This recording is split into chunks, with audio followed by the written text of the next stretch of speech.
নমস্কার বন্ধুরা, কেমন আছেন? আনন্দী রান্নাঘরে আপনাদের সকলকে জানাই স্বাগত। তো বন্ধুরা দেখুন, আজকে একটা মজাদার রেসিপি নিয়ে চলে এসেছি আপনাদের কাছে। তো বন্ধুরা দেখতেই পাচ্ছেন, এখানে কিন্তু রয়েছে মটর ডাল, আর সেটাকে আমি কিছুক্ষণের জন্য ভেজাতে দিয়েছিলাম। আর সেখানে দিলাম আমি একটু ছোট্ট পাড়া আদার টুকরো, আর দিয়েছি ধনেপাতা দিয়ে এবার এটাকে, আমি তো বাটতে পারি না, কিন্তু মা এটাকে খুব ভালো করে বেটে দিচ্ছে। আমরা দেখবেন মেলাতে গেলে একটা কমন জিনিস দেখতেই পাই, সেটা হচ্ছে ডালের বড়া। সেই ডালের বড়াগুলো কিন্তু অত্যন্ত দাম নেয়। তো আমি ভাবলাম একটা কিনেই খাই। তো কিনে খেলাম, খেয়ে তো পুরো আমি ফিদায় হয়ে গেলাম।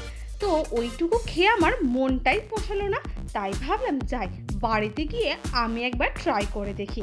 তো যেমনি ভাবা তেমনি কাজ, তেমনি বাড়িতে এসে মাকে বললাম, আর মা আর আমি দুজনে মিলে লেগে গেলাম এই কাজটা করতে। তো বন্ধুরা দেখুন, মায়ের দিকে কিন্তু ডালটা বাটা রেডি হয়ে গেছে। তো এরপর আমি বন্ধুরা দেখাবো কিভাবে আমি সেই মেলায় বানানো ডালের বড়া করলাম। তো চলুন বন্ধুরা, চটপট করে ভিডিওটা দেখতে থাকুন, স্কিপ না করে দেখবেন, তবে কিন্তু মেলার মতো মজাদার বড়া বানিয়ে খেতে পারবেন। এই যে আমার দুষ্টু মিষ্টি সোনা আনন্দী, না না সরি, আমার নয়, আপনাদের সকলের সোনা আনন্দী। দেখুন কি বলছে। আর কুকুর কেমন ডাকে? আর বিড়াল? আর কোকিল কেমন ডাকে? কোকিল কেমন ডাকে? হাততালি। হ্যাঁ, আচ্ছা সোনা, তুমি সব বলতে পারো? মাম্মাম কি গান করো তো?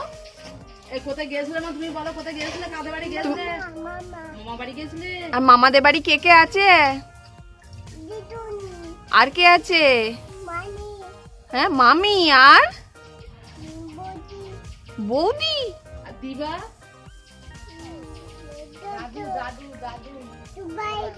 সবাই আছে। ও হ্যাঁ, সবাই আছে। ও তো বন্ধুরা দেখলেন দুষ্টু আনন্দী কেমন আধো আধো কথা শিখেছে। তো বন্ধুরা দেখুন, এবার আমি নিয়ে চলে এসেছি এই ডালের বড়াতে আর কি কি অ্যাড করলাম বলুন তো বন্ধুরা। এখানে পরিমাণ মতো লবণ দিলাম, আর সামান্য মিষ্টির জন্য অল্প পরিমাণে কিন্তু আমি এখানে চিনিও দিয়ে দিলাম। আর আগে বললাম ডাল বাটার সময় কিন্তু আমি এখানে অল্প একটু আদা আর কাঁচা লঙ্কার সঙ্গে একটু ধনেপাতাও দিয়ে খুব ভালো করে এটাকে মিশিয়ে নিয়েছি।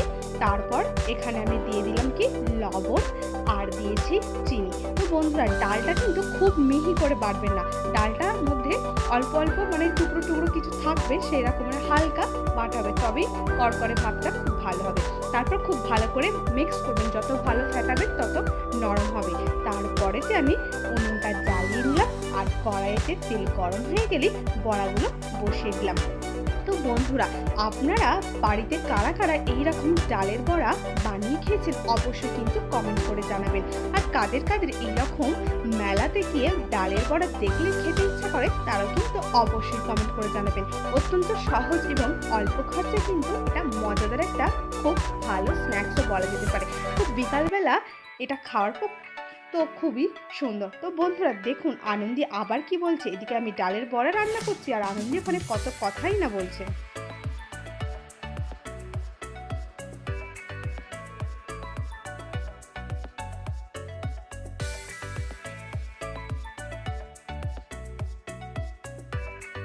শোনা, তোমার কান কোনটা? তোমার কান কোনটা? কান আমার দিকে দেখাও। তোমার মাথা কোনটা? হাত কোনটা? চুল কোনটা? নাক কোনটা? আমার দিকে তাকাও। আর চোখ কোনটা? ওইটা। আর দাঁত কোনটা? ওইটা। আর তোমার জামাতে পেঁচা কোথায়? পেঁচা কই? ওইখানে পেঁচা। আর পেঁচা কেমন ডাকে? ফোনে দেখেছো কেমন করে ডাকে? ও ও, আর একটা তুমি ছড়া বলো তো। আতা গাছে, ডালিম গাছে, হিরে দাদার, ঠাকুর দাদার, আর খোকা গেল ক্ষীর নদীর, ছিপ নিয়ে গেল মাছ নিয়ে গেল, হাততালি। খুব সুন্দর হয়েছে।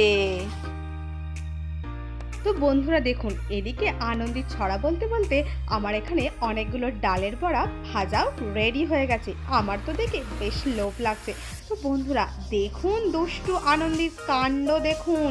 আমার ওদিকে ভাজা খাবে হয়েছে সোনা কি তুমি? না হয়েছে, ওদিকে আবার খাও। দুটো হাতে দুটো তুলে খেয়ে নিয়েছে। ভালো খেতে? বন্ধুরা, এই দুষ্টু আনন্দ মাম্মাম? কি বলবেন বলুন? ভালো? তাকে কি পেটাবো না আদর করবো? তুমি কি আমি তো খাচ্ছো? মাঝে মাঝে মানে কনফিউজ হয়ে যায় তাকে আমি কি করবো। খাচ্ছো? মানে সেই দুষ্টু আমায় একটু মিষ্টি দাও। সবকিছু মিলিয়ে দাও। একাকার। তো আপনারা বন্ধুরা দাও, আমায় দাও। আনন্দের মজাদার ভিডিও দেখার হ্যাঁ জন্য করলে হবে, অবশ্যই আমার কিন্তু মুখে দাও আনন্দের একটু। রান্নাঘর চ্যানেলটাকে সাবস্ক্রাইব করবেন বন্ধুরা। দেখুন আনন্দে কিন্তু খুব মজা করে ডালের বড়া খাচ্ছেন। তো বন্ধুরা আপনারা কিন্তু এইভাবে বাড়িতে বানিয়ে খেতে পারেন, তাহলে আপনাদেরও খুব ভালো আবার লাগবে। নেবে? তো দেখুন দুষ্টু আনন্দি আবার আর খেতে হবে না। তো বন্ধুরা সকলে ভালো থাকবেন, সুস্থ থাকবেন। দেখা হবে নতুন কোনো ভিডিওতে। আজকে এই পর্যন্ত, ধন্যবাদ।